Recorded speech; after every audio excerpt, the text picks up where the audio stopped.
अस्सलाम वालेकुम वरहमतुल्लाहि वबरकातुहू। मेरे प्यारे अजीज दोस्तों, आइएगा आज मैं कुछ सवालात और उनके जवाबात आपकी खिदमत में रखने के लिए जा रहा हूँ, क्योंकि बहुत सारे लोगों के कमेंट में तरह तरह के सवाल और उन्होंने किए हैं। उसके जवाब आज मैं आपकी खिदमत में रखने के लिए जा रहा हूँ। जैसे कि आपने थंबनेल के अंदर पढ़ा कि बिना अंडरगारमेंट्स के नमाज हो सकती है या नहीं हो सकती।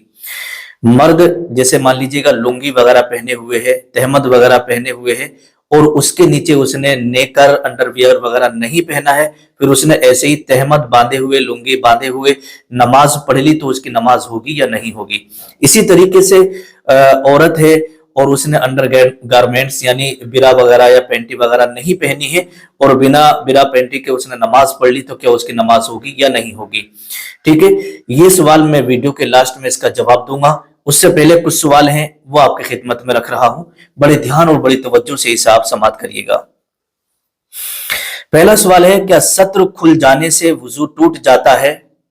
जैसे मान लीजिएगा आपने वुजू कर लिया और अचानक आपको कपड़े बदलने की जरूरत महसूस हुई और आपने अपने कपड़े चेंज की, तो जाहिर सी बात है जब कपड़े आप चेंज करेंगे तो सत्र खुल जाएगा। तो क्या सत्र खुलने से वुजू टूटेगा या नहीं टूटेगा? तो देखिए, सत्र खुलने से वुजू नहीं टूटता है, इसे आप ध्यान में रखिएगा।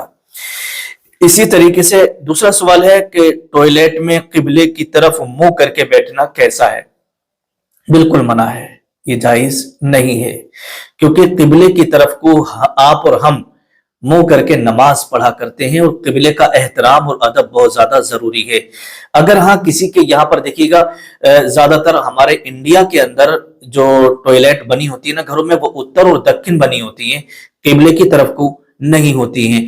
अगर किसी के यहाँ पर टॉयलेट किबले की तरफ को लगी है तो फिर उसको चेंज कराना जरूरी है, उसे उत्तर दक्षिण करके लगवाएं इंडिया के अंदर, ताकि किबले की बेअदबी ना हो।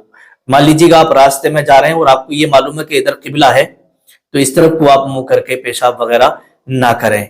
ठीक है, तो किबले का अदब और एहतराम आपके और हमारे लिए बहुत ज्यादा जरूरी है। ऐसे ही तीसरा सवाल है कि लोटे या गिलास को 5 उंगलियों से पकड़ सकते हैं या नहीं? आपने देखा होगा कि कभी कभी हमारे घर के जो बच्चे होते हैं ना, गिलास ले लिया ऐसे करके, ये गिलास ऐसे करके पकड़ के लेके जाते हैं ऐसे करके ऊपर से, तो बहुत सारी हमारे घर की औरतें वगैरह जो है ना, वो कहती हैं कि अरे ये ऐसे पकड़ के लाना सही नहीं है और ऐसा पानी भी नहीं पीना चाहिए, ऐसा दूध वगैरह कुछ भी नहीं पीना चाहिए, बल्कि इस तरीके से पकड़ना चाहिए था। बल्कि ऐसे करके पकड़ने में और ज्यादा पर्दा है ना, क्योंकि वो ढक जाता है ना ऊपर से, तो और ज्यादा पर्दा है। अगर किसी ने 5 उंगलियों से गिलास पकड़ लिया, चाहे उसमें दूध हो या पानी हो, जो भी चीज हो, तो उसमें कोई हरज नहीं है। जो हमारी इस्लामी माँ बहनें इसको गलत समझती हैं, ऐसे 5 उंगलियों से किसी भी बर्तन को पकड़ने से, ये बिल्कुल जो है उनकी गलत फहमी है। अगर किसी ने पकड़ लिया तो कोई इसमें हरज नहीं है, बल्कि और ज्यादा पर्दा है। और चौथा सवाल है, क्या बच्चे को दूध पिलाने से औरत का वुजू टूट जाता है?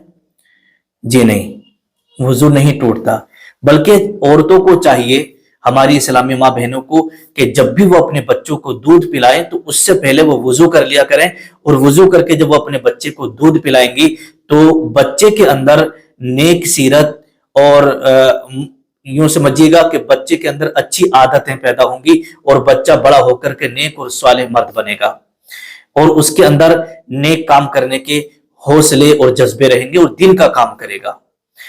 लेकिन अगर किसी औरत ने जो है वुजू नहीं किया, ऐसी दूध पिला रही, तो ऐसे नहीं कि दूध पिलाना जायज नहीं है, पिला सकती है, कोई हरज नहीं है, लेकिन बच्चों को वुजू करके दूध पिलाएं तो ये ज्यादा बेहतर है और इस्लामी तरीका है।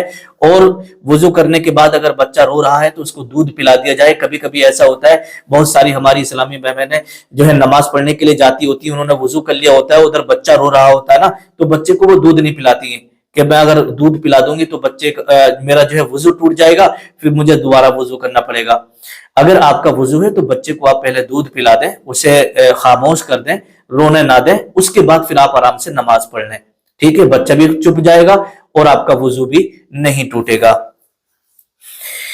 और अगला सवाल है, क्या इंसान पेशाब करने से नापाक हो जाता है? जी नहीं, पेशाब करने से नापाक नहीं होता है ना।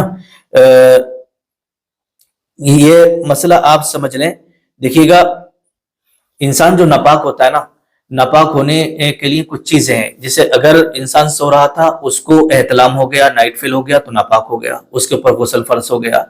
किसी ने मुश्त जनी की और अपने हाथ से ही अपने ऊपर गुस्ल फर्ज कर लिया, तो वो नापाक हो गया। ठीक है, इसी तरीके से मियाँ बीवी हैं, उन्होंने हम बिस्तरी कर ली, तो गुस्ल फर्ज हो गया, वो नापाक हो गए। ठीक है, लेकिन खाली पेशाब करने से इंसान नापाक नहीं होता है, पाक रहता है, लेकिन उसका वुजू टूट जाता है। अगर वुजू है तो वुजू टूट जाएगा, लेकिन गुस्ल उसका नहीं टूटता है, वो नापाक नहीं होता है। ठीक है, और अगला सवाल है, क्या झपकी लगने से वुजू टूट जाता है? नहीं, झपकी लगने से वुजू नहीं टूटता। जैसे मान लीजिएगा आप नमाज पढ़ रहे हैं और नमाज पढ़ते पढ़ते आप इस तरीके से बैठ गए और आप कैसे करके झपकी लग गई, और आपको मतलब आप टेक वगैरह लगाए हुए नहीं है, इस तरीके से ऐसे किसी चीज से आप टिके हुए नहीं है, खाली आप नमाज पढ़ के ऐसे बैठे थे और ऐसे करके आपकी जो है झपकी लग गई। ठीक है, तो इससे जो है ना आपका वुजू नहीं टूटेगा। हाँ, अगर आपने इस तरीके से दीवार है, पीछे दीवार पर टेक लगा ली इस तरीके से आप, और आपको फिर झपकी भी लग गई और टेक लगाए हुए हैं, तो फिर आपका वुजू टूट जाएगा, है ना। फिर आपका, क्योंकि टेक लगाकर जो जिस्म के आजा होते हैं ना, वो ढीले पड़ जाते हैं, तो इससे जो है फिर आपका वुजू टूट जाएगा। खाली झपकी लगने से, बिना टेक के आप बैठे हुए ऐसे, तो वुजू नहीं टूटेगा। और अगला सवाल है, क्या बीवी से हम बिस्तरी करने से सारे कपड़े नापाक हो जाते हैं? जी नहीं, सारे कपड़े नापाक नहीं होते, बल्कि जितनी जगह पर नजासत लगती है उतने ही कपड़े नापाक होते हैं। ठीक है, जैसे गद्दा वगैरह है या बिस्तर वगैरह है, या आपके जो कपड़े पे जहां भी नजासत लगी है उतने कपड़े नापाक हो गए। लेकिन जैसे आपके कपड़ों पर ये मालूम नहीं है कि कहां कहां लगी है नजासत, तो फिर पूरा धुलना जरूरी है। क्या नमाज में अगर अंगूठा हटने से नमाज होगी या नहीं? देखिएगा, बिला जरूरत अपने पैर को इधर उधर ना करें, अपने पैर के अंगूठे को इधर उधर ना हिलाएं, बल्कि एक ही जगह जमा के नमाज पढ़ते रहें। अगर किसी वजह से आगे पीछे हो गया, हट गया, तो नमाज हो जाएगी, इसमें कोई हर्ज नहीं है, लेकिन बिला जरूरत ऐसा नहीं करना चाहिए। क्या नमाजी के आगे से हट सकते हैं? जी हाँ, हट सकते हैं। जैसे मान लीजिएगा मस्जिद में आप जाएंगे तो आगे पीछे लोग नमाज पढ़ते हैं, और कभी कभी ऐसा होता है कि अगले वाले बंदे की नमाज मुकम्मल हो गई और पीछे वाला भी नमाज पढ़ ही रहा है, तो जब तक वो सलाम नहीं फेरता, उसके भी एक ही रकात हुई है, अब वो आगे वाला बंदा बैठा हुआ कि यार इसकी कब नमाज पूरी होगी, फिर मैं निकल करके जाऊंगा। तो देखिएगा, इसमें दो चीजें होती हैं, एक होता है हटना और एक होता है गुजरना। अगर आप नमाजी के आगे से, जैसे नमाजी नमाज पढ़ रहा है और आप यहां बैठे, यहां से ऐसे करके निकल के जाएंगे, तो ये हो गया गुजरना। और आप सीधे नमाजी के सामने बैठे हुए थे और आप एक तरफ को इस तरीके से हट गए, तो ये हो गया हटना। तो हटने से नमाजी के आगे से गुजरना नहीं होता है, एक होता है गुजरना, एक होता है हटना। तो आप नमाजी के आगे से बिल्कुल सामने पढ़ रहे हैं तो हट सकते हैं, इसमें आपको कोई गुनाह नहीं मिलेगा। लेकिन नमाजी के आप इधर बैठे हैं और इधर से इधर को होकर के जा रहे हैं, तो फिर ये हो गया नमाजी के आगे से गुजरना, फिर आप गुनाहगार होंगे। ठीक है, और अगला सवाल है कि जो शख्स फर्ज नमाज छोड़कर वजाइफ करता हो तो उसके वजीफे कबूल होंगे या नहीं? देखिए, फर्ज नमाजें जो है ना, हर आकिल मुसलमान मर्द औरत पर फर्ज हैं। ठीक है, अगर कोई इन फराइज को छोड़कर पूरी पूरी रात अमलियात में गुजार देता हो, पूरी पूरी रात वजाइफ में गुजार देता हो, तो फिर उसका कोई भी अमल, उसके कोई भी वजीफा अल्लाह की बारगाह में कबूल नहीं होगा, जब तक कि वो 5 वक्त की नमाज को पाबंदी से ना पढ़े। बिना रुमाली के शलवार या पाजामा पहनकर नमाज पढ़ता है तो होगी या नहीं? जैसे मान लीजिएगा पैंट है, पैंट में रुमाली नहीं होती है, या इसी तरीके से शलवार वगैरह है, उसमें अगर रुमाली डली हुई नहीं है तो उसकी नमाज होगी या नहीं होगी? देखिए, बिल्कुल हो जाएगी, इसमें कोई भी हरज नहीं है। हाफ टी शर्ट पहनकर नमाज पढ़ सकते हैं या नहीं? हाफ टी शर्ट, आप यदि आपने देखा होगा इतने इतने बाजू के, देखिएगा नमाज तो हो जाएगी लेकिन मकरूह होगी, है ना। नमाज तो हो जाती है लेकिन मकरूह होती है। इसी तरीके से नमाज में पाजामा या पैंट की मोरी मोड़कर नमाज पढ़ना कैसा है ना। नमाज में पैंट या पाजामे की मोरी मोड़कर नमाज पढ़ना कैसा है? देखिएगा, ये मकरूह है। हाँ, अगर आपको जरूरत है तो फिर आप अंदर की साइड को करके मोड़ लीजिएगा। लेकिन बेहतर यह है कि जितना टखनों से ऊपर ही पजामा या पैंट वगैरह आप रखें, उससे नीचे ना रखें, क्योंकि उससे नीचे अगर कोई रखता है तो यूं समझिएगा कि उसके लिए जहन्नम की वईद आई है। और लास्ट वाला सवाल ये है कि बिना अंडरगारमेंट्स के अगर किसी ने नमाज पढ़ी तो नमाज होगी या नहीं होगी? तो देखिएगा, नमाज हो जाएगी, इसमें कोई भी हरज नहीं है, क्योंकि नमाज के जो शराइत में से है वो सिर्फ सत्रे औरत है। नमाज के शराइत में, नमाज के जो शराइत हैं वो ये हैं, जैसे बदन का पाक होना और कपड़ों का पाक होना, जगह का पाक होना, सत्र का छुपाना, ठीक है, किबले की तरफ मुंह करना, नमाज का वक्त होना, नमाज की नियत करना, ये शराइत नमाज में है। तो शराइत नमाज में से जो एक शर्त है ना, वो है सत्र का छुपा होना।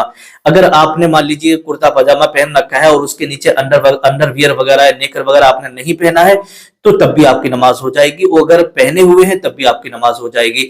या किसी ने लुंगी वगैरह पहनी है और उसके नीचे नेकर और अंडरवियर नहीं पहन रखा है, तो तब भी उसकी नमाज हो जाएगी, और पहन रखा है तब भी हो जाएगी, इसमें कोई हरज नहीं है। इसी तरीके से हमारी इस्लामी माँ बहनें अगर बिरा पैंटी वगैरह पहनी है तब भी नमाज हो जाएगी, नहीं पहनी है तब भी नमाज हो जाएगी, इसमें कोई हरज वाली बात नहीं है।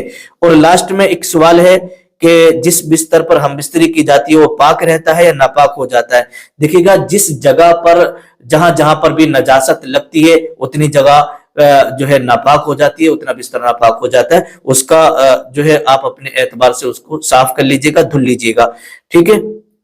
और जितने भी ये मैंने मसाइल आपकी खिदमत में रखे हैं, ये लोगों के सवालात थे जो आपकी खिदमत में रखे। इस वीडियो को आप आगे भी शेयर करें ताकि दूसरे लोगों को भी इस्लामी मालूमात हो और वो ये गलतियां करने से बचे रहें और अपनी दीनी मालूमात के हिसाब से नमाज पढ़ें। और ये जो मसाइल मैंने आपने बताए हैं बच्चे के ताल्लुक से, गिलास के ताल्लुक से और सत्र खुल जाने के ताल्लुक से, इन्हें अपने जहन में आप रखिएगा। अस्सलामु अलैकुम वरहमतुल्लाहि वबरकातुहू।